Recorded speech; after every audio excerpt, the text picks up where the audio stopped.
Hi, എല്ലാവർക്കും നമസ്കാരം. ഇന്നത്തെ വീഡിയോയിലേക്ക് സ്വാഗതം. ഇന്ന് നമ്മൾ ചെയ്യാൻ പോകുന്ന റീഡിംഗ് എന്ന് പറയുന്നത് നിങ്ങൾ മനസ്സിൽ ഉദ്ദേശിക്കുന്ന ആ വ്യക്തി, അത് നിങ്ങളുടെ ലവറായിരിക്കാം, അല്ലെങ്കിൽ നിങ്ങളുടെ ഹസ്ബൻഡായിരിക്കാം, ഇപ്പോൾ ഒരു സെപ്പറേഷൻ നിൽക്കുന്ന ആളായിരിക്കാം, അല്ലെങ്കിൽ എന്തെങ്കിലും ഒരു മിസ്അണ്ടർസ്റ്റാൻഡിങ്ങിലായിരിക്കാം. അപ്പോൾ ആ വ്യക്തിയിൽ നിന്ന് നിങ്ങൾക്കൊരു കമ്മ്യൂണിക്കേഷൻ ഉണ്ടാകുമെന്നാണ് ഇന്ന് ചോദിക്കാൻ പോണേ. അപ്പോൾ ഇതൊരു ജനറൽ റീഡിങ് മാത്രമാണ്. ഈ വീഡിയോ കണ്ടുകൊണ്ട് നിങ്ങളുടെ ലൈഫിലെ ഇമ്പോർട്ടൻറ്റ് ഡിസിഷൻസ് ഒന്നും എടുക്കരുത്.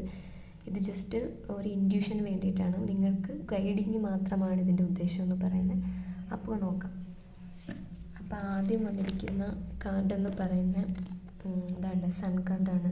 ഒരു റീഡിങ്ങിൽ സൺ കാർഡ് വന്നിട്ടുണ്ടെങ്കിൽ പിന്നെ ആ റീഡിങ് ഫുൾ പോസിറ്റീവാണ്, നോക്കിയേ വേണ്ട എന്നാണ് അതിൻ്റെ മീനിങ്. അപ്പോൾ ഉറപ്പായിട്ടും ആ വ്യക്തിയിൽ നിന്ന് നിങ്ങൾക്കൊരു കമ്മ്യൂണിക്കേഷൻ വരുന്നുണ്ട്. അപ്പോൾ പുള്ളിക്കാരനിപ്പോൾ എന്തെങ്കിലും ഒരു നെഗറ്റീവ് സിറ്റുവേഷനിലായിരിക്കാം. അപ്പോൾ നിങ്ങളോ അല്ലെങ്കിൽ നിങ്ങളുടെ വ്യക്തിയോ ദാണ്ട് ഈ ഒരു 8 ഓഫ് സോർട്സിൻ്റെ എനർജിയിലാണ് ഇപ്പോൾ ഇരിക്കുന്നത്. ഇപ്പോൾ ഈ കണ്ണ് മൂടിപ്പെട്ട അവസ്ഥയിലാണ് ഇരിക്കുന്നത്. അപ്പോൾ നിങ്ങൾക്ക് കാര്യങ്ങളൊന്നും മനസ്സിലാവുന്നുണ്ടായിരിക്കത്തില്ല, ഇപ്പോൾ എന്താണ് നടക്കുന്നതെന്നോ അല്ലെങ്കിൽ മറ്റുള്ളവർ ഇൻവോൾവ്മെൻ്റ് ഉണ്ടായിരിക്കാം. ചെറിയൊരു മിസ്അണ്ടർസ്റ്റാൻഡിങ്ങിൻ്റെ പേരിൽ പോയതായിരിക്കാം. അപ്പോൾ ഇങ്ങനെ ആരും പിടിച്ച് കെട്ടി വെച്ചിരിക്കുന്ന ഒരവസ്ഥയാണുള്ളത്. പക്ഷേ അദ്ദേഹത്തിന് വേണ്ട ഇമോഷൻസ് ഉണ്ട് നിങ്ങളോട്. കപ്പ് കണ്ടില്ലേ, കപ്പ് എനർജി ഇമോഷൻ്റെ എനർജിയാണ്. അപ്പോൾ അദ്ദേഹം അവിടെ എന്തൊക്കെയോ ലെസൺസൊക്കെ പഠിക്കുകയാണ്. ഇതാണ്, എന്നിട്ട് നല്ല കാലത്തിലേക്കാണ് ആ ലെസൺസൊക്കെ പഠിച്ച് നല്ല കാലത്തിലേക്കാണ് മൂവ് ചെയ്യുന്നത്.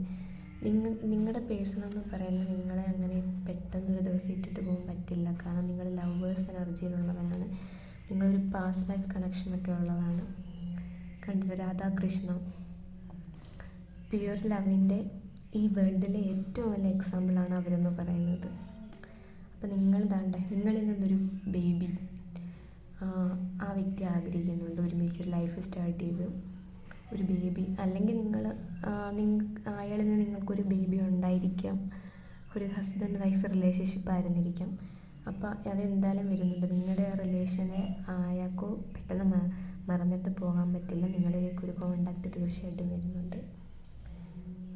ഇത് സംഭവിക്കണമെങ്കിൽ നിങ്ങൾ ഈ ജഡ്ജ്മെൻറ്റ്, നിങ്ങൾക്കൊരു ജഡ്ജ്മെൻ്റ് ഉണ്ട്. അപ്പോൾ അത് സംഭവിക്കണമെങ്കിൽ നിങ്ങൾ ഈ ഒരു മെഡിറ്റേറ്റീവ് പവറിലിരിക്കണം.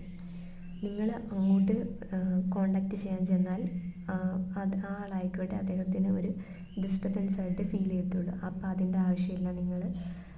അയാൾ കോണ്ടാക്റ്റ് ചെയ്യാൻ പോകാതെ പകരം സെൽഫ് ലവിലേക്ക് വരിക. അപ്പോൾ അയാൾ നിങ്ങളുടെ ആ ഒരു ട്രൂ ലവ് തിരിച്ചറിഞ്ഞ് നിങ്ങളിലേക്ക് തിരിച്ചു വരും. അപ്പോൾ തിരിച്ചു വരുമോ ഇല്ലയോ എന്നുള്ളതിൻ്റെ ആൻസർ യെസ് തന്നെയാണ്. ഉറപ്പായിട്ടും ഒരു കോണ്ടാക്റ്റ് വരുന്നുണ്ട്. Thank you.